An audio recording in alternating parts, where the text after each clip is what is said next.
Okay, I'm going to go over the homework from yesterday that was due. So get it out and look and see how you did. The answer for number 1 is 1. I'm going to go through all the answers first, and then I'll go back and I'll explain. 2, the answer is 3. And 3, the answer is 2. 4 is if both positive and negative rods are attracted. That's how you could tell if it was neutral. So now if the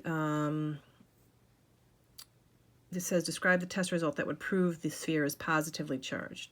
Okay, if the sphere is positively charged, hanging sphere, it would be attracted to negative, but then repelled by a positive rod in each case. Okay. All right, number 6.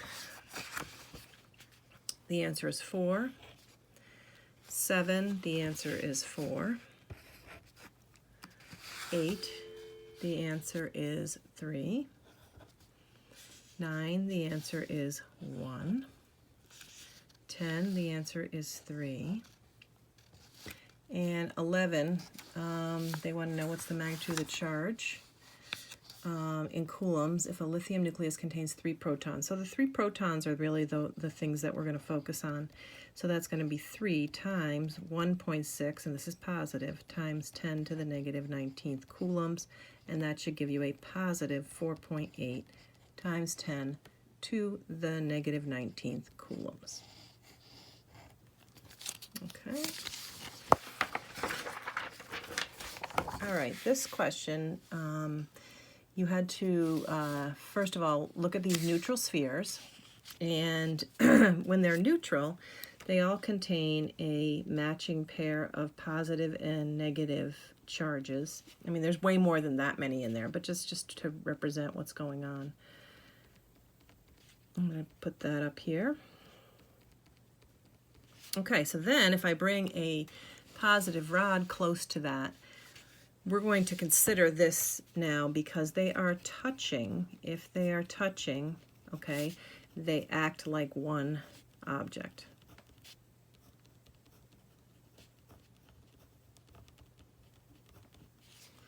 Okay, so if that's the case, remember, electrons are the only things that move. Electrons move. So if I bring this positive rod close here, you can't have nothing happen because it's going to attract the negatives to that side. This would rearrange, but you still have negatives over here. They're all going to bunch over here. So number 4 makes the most sense. Okay, 13. What is the net charge? Let's see. The answer for 13, let me turn my answer key here so I can see, is 4. 14, the answer is 2. 15, the answer is 4. Coming over to 16, the answer is 1. 17, the answer is 2. And 18, the answer is 3. Okay, so let me go back and go over them one by one, and then you can kind of fast forward through this video and see which ones you need to get help with. Okay. Back to number 1. So it says here the diagram below represents 2 electrically charged, identical shaped, sized metal spheres. One's positive 2, one's positive 1. When I bring them together, okay, A and B, we're going to share these 2 charges. So this is going to become altogether a positive 3 times 10 to the negative 7th coulombs. And then if I separate them, okay, so then let's come over here. If I separate them now, this is going to be positive 1.5, and this will be positive 1.5. When they come together like this here, they're going to distribute evenly the electrical charges because, remember, like charges repel each other. So when you break them apart, then you're just going to divide it by 2. Okay, so this is 1.5, of course, times 10 to the negative 7th coulombs, times 10 to the negative 7th coulombs. So it says, which sphere will have a net gain of electrons? Okay, so that means instead of becoming more positive, it becomes, it goes back and becomes less positive. So this one, letter A, goes from 2 to 1.5. Okay, so this gains electrons, A only. Okay, number 2, a metal sphere has a charge of -2 and identical has -4 if they're brought into contact and then separated. So it's the same kind of thing. We have -2 units of charge, -4, bring them together. Now, when they're together, they have a -6, okay, and then that's between the two of them, -6 when they're together. And then if we separate them out, they're going to, the charges spread evenly here.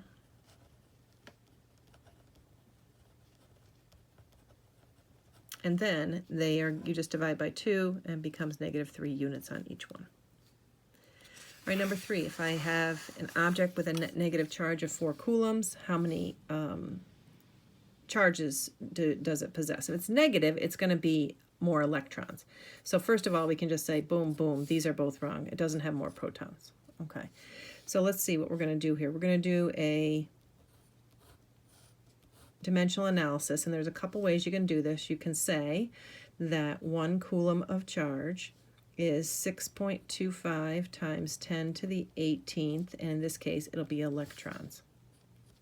All right, you multiply that across, and that works. The other way you can do it, you can take, let's see, I'm going to try and do this very small space here.